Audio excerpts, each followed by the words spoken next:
Hello everyone, আসসালামু আলাইকুম। Welcome back to my channel. আমি রাফিয়া চলে আসলাম আবারও ছোট্ট একটি ব্লগ নিয়ে। আশা করি আপনাদের কাছে আজকের ব্লগটি ভালো লাগবে। আজকে হচ্ছে আমরা দেশের বাড়িতে এসেছি, তারপর 2 দিন পরে হচ্ছে ওই যে দেখেন গাছের মধ্যে একজন বাদুড় উঠেছে। এটা ছোট বাদুড় না, এটা হচ্ছে বড় বাদুড়।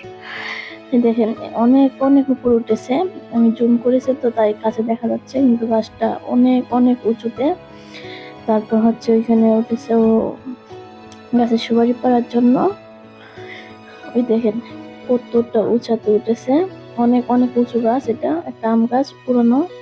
তারপর হচ্ছে আমাকে বলতেছে ওইদিকে যাও ওইদিকে যাও, সুপারিগুলো ফেলে দিছি। আমি দৌড়ে যাচ্ছি সুপারিগুলো ভিডিও করার জন্য। আসলে গ্রামের বাড়িতে আসলে অনেক কিছু দেখা যায়,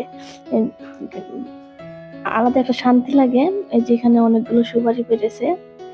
আমরা তো সুপারি খাই না, কিন্তু ওই যে আমার নানু আছে, নানু খায়।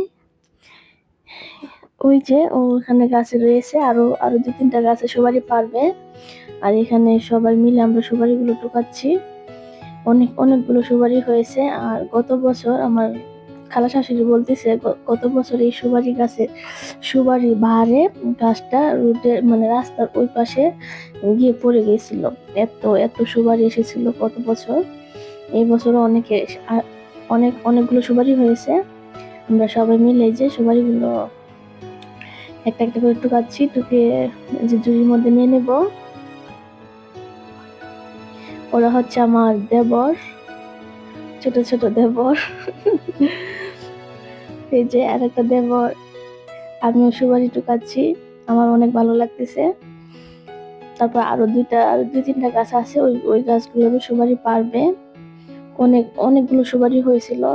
তারপর আবার আমার নানু অনেকগুলো সুপারি কিনে সারা বছরের জন্য সুপারি মানে কিনে যত্ন করে রেখে দেয়। সারা বছর আর কিনা লাগে না, গাছের সুপারি আর কিছু কিনে।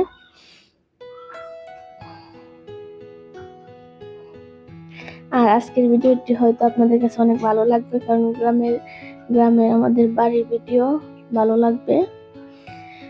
আর যারা যারা আমার চ্যানেলে নতুন এসেছেন তারা প্লিজ আমার চ্যানেলটিকে সাবস্ক্রাইব করে পাশে থাকা বেল বাটনটি অন করে দিবেন।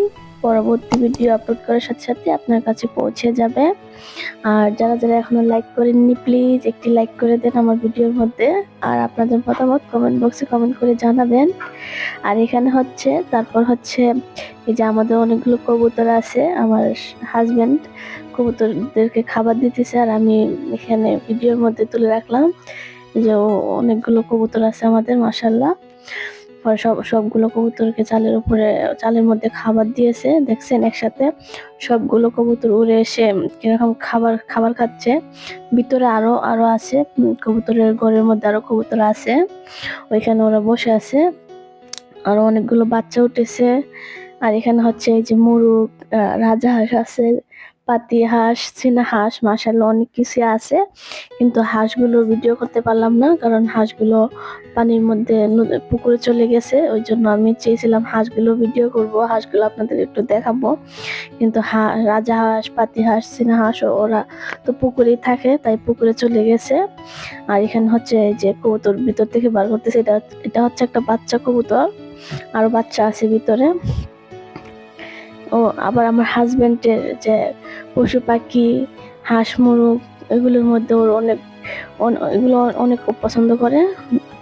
আর পাখিরা ওর কথা মানে, ওর কথা শুনে।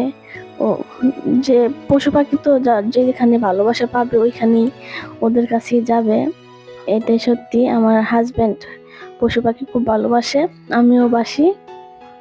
যে এখানে সবগুলো কবুতর খাচ্ছে। তারপর হচ্ছে আবার চলে যাবে আবার সুপারি পাড়ার জন্য, আরো সুপারি আছে। এখানে সবগুলো মুরগ নেই, কিছু মুরগ আছে আর কিছু মুরগ তো দূরে চলে গেছে। তারপর হচ্ছে রাজহাঁসগুলো আমার ইচ্ছে ছিল ভিডিওর মধ্যে রাখার জন্য, কিন্তু রাখতে পারলাম না, রাজহাঁসগুলো পুকুরে চলে গেছে। আর আমাদের এটা অনেক পুরানো বাড়ি, কিছু মনে করবেন না। বাড়ির এরকম হয়ে হয়ে রয়েছে, উলট পালট হয়ে রয়েছে, এখনো বাড়ি গোছানো হয় নাই। বাড়ির মধ্যে এখন আবার নতুন করে কাজ ধরতেছে, কাজ করবে।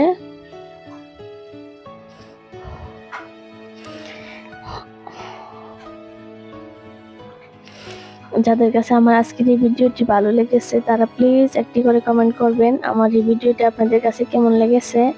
আর আমার চ্যানেলটি যারা এখনো সাবস্ক্রাইব করেননি প্লিজ সাবস্ক্রাইব করে আমার পাশে থেকে যাবেন। আর লাইক কমেন্ট করতে ভুলবেন না, আমাকে একটু সাপোর্ট করবেন। এখানে হচ্ছে আমাদের যে পুকুর, এখানে আমরা হচ্ছে কাপড় চোপড় ধুই। তারপর হচ্ছে এখানে আমাদের একটা কল আছে, আর ওই যেটা হচ্ছে ছোট ঘরটা হচ্ছে রাজা হাঁসের ঘর, এখানে রাজা হাঁস থাকে। আর এদিক দিয়ে হাঁস মুরগ ঘোরাঘুরি করতেছে, হাঁস নেই মুরগি ঘোরাঘুরি করতেছে। গ্রামের মধ্যে একটাই শান্তি লাগে যে হাঁস মুরগ মানে সবকিছু দেখতে অনেক ভালো লাগে, অনেক শান্তি লাগে। আর শহরের মধ্যে ঘরবন্দি থাকতে হয়।